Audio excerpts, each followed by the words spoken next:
ایک غریب آدمی بدو رات کے وقت وہ کہیں بیچارہ صبح سے چلا تھا، مدینے پہنچتے اسے رات ہو گئی.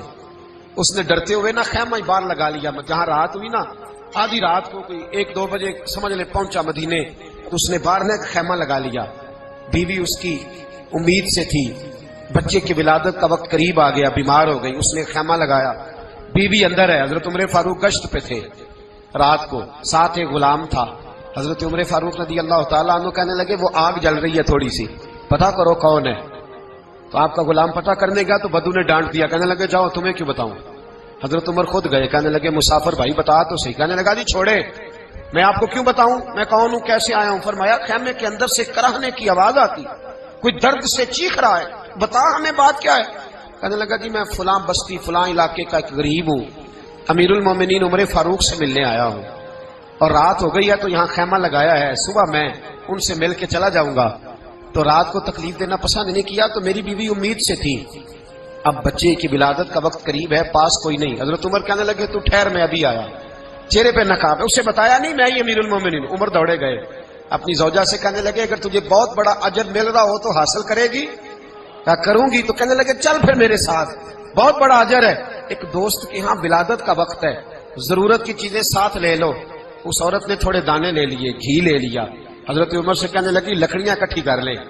امیر المومنین کونسلر کی بات نہیں بتا رہا آپ کو، میں آپ کو ایم پی اے کی بات نہیں بتا رہا، ایم ایل اے کی بات نہیں بتا رہا، جو 10 گاؤں کو ملا کے چیئرمین بنا اس کی بات نہیں بتا رہا. اس کی بات بتا رہا ہوں جو 22 لاکھ مربع میل کا حکمران ہے. اس کی بات بتا رہا ہوں جو گلی سے گزرے تو شیطان رستہ ہی بدل جاتا ہے. اس کی بات بتا رہا ہوں جس کے بارے میں میرے مصطفیٰ کریم صلی اللہ تعالی علیہ وآلہ وسلم نے فرمایا میرا عمر تو وہ ہے کہ 950 سال حضرت جبریل بھی اس کی شان بیان کریں تو عظمت ختم نہیں ہوتی. اتنا بڑا شخص. حضرت عمر نے لکڑیاں اکٹھی کی، اینٹوں کا روڑے لے کے چولہا بنایا، پہنچ گئے. آپ کی زوجہ کہنے لگی یہ تھوڑے دانے ڈالنے، گھی ڈالنے اور ایک لکڑی لے کے اس کو ہلائیں، تیار کریں. خود زوجہ اندر چلی گئی. حضرت عمر باہر پکانے لگے. وہ بدو کہتا ہے میں اس طرح کا ان کے ساتھ بہیو کرنے لگا جیسے کو کسی چوکیدار کے ساتھ نہیں کرتا. میں نے سمجھا جی عمر نے چوکیدار رکھے آنے جانے والے مہمانوں کا. میں کبھی پانی کا پیالہ مانگتا، کبھی کوئی بات، عمر دوڑے جاتے، کبھی پانی لاتے. او مسلمانوں، او میرے رسول کے غلام عزیزو، حضرت عمر فاروق. وہ غلام کہتا ہے میں عمر سے کہتا، میں کہتا غلام پانی لا تو عمر دوڑ کے پانی لاتے. میں کہتا تجھے گھی پکانا بھی آتا ہے، پہلے بھی کبھی پکایا ہے؟ تو عمر فرماتے کوشش تو کر رہا ہوں. میں کہتا پہلے بھی کبھی تیری بیوی نے یہ کام کیا ہے؟ تو حضرت عمر کہنے لگے مجھے یاد نہیں، پوچھ کے بتاؤں گا. کہتے ہیں کیا رنگ تھا، کیا انداز تھا، کیا مصطفیٰ کی تربیت تھی، کیا انداز حضور نے سکھائے غلاموں کو. یہ کس طرح کا امیر ہے کہ یہ ہنڈیاں پکا رہا ہے، پھونکے مار رہا ہے ایک غریب کے لیے، دیہاتی کے لیے جسے جانتے بھی نہیں.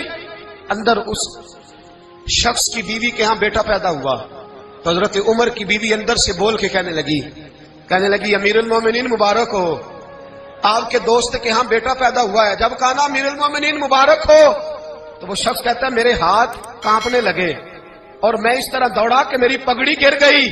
میں دوڑا تو عمر نے بلایا، کہا کدھر جاتے ہو؟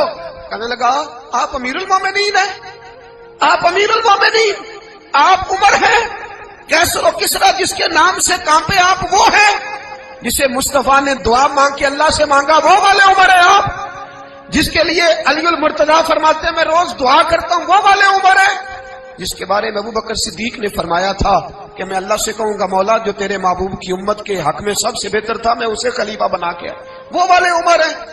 عمر امیر المومنین کی بیوی وہ تو خاتون اول ہوتی ہے، وہ تو ملکہ ہوتی ہے، اور تیری بیوی دائی بن کر ایک غریب کے بچے کے پاس بیٹھی رہی ولادت کے وقت. عمر امیر المومنین ہو کے تیری داڑھی ساری دھومے سے بھر گئی، تو ڈیوٹی کرتا رہا. تو سیدنا عمر رو پڑے اور اس بدو کو سینے سے لگا کے کہنے لگے تجھے پتہ نہیں تو کہاں آیا ہے، اس شہر کا پتہ ہے؟ اس نے کہا حضور کہاں ہے؟ فرمایا یہ میرے نبی کا مدینہ ہے، یہ مصطفیٰ کا مدینہ ہے، یہاں امیروں کا استقبال نہیں ہوتا، یہاں غریبوں کے استقبال ہوتے.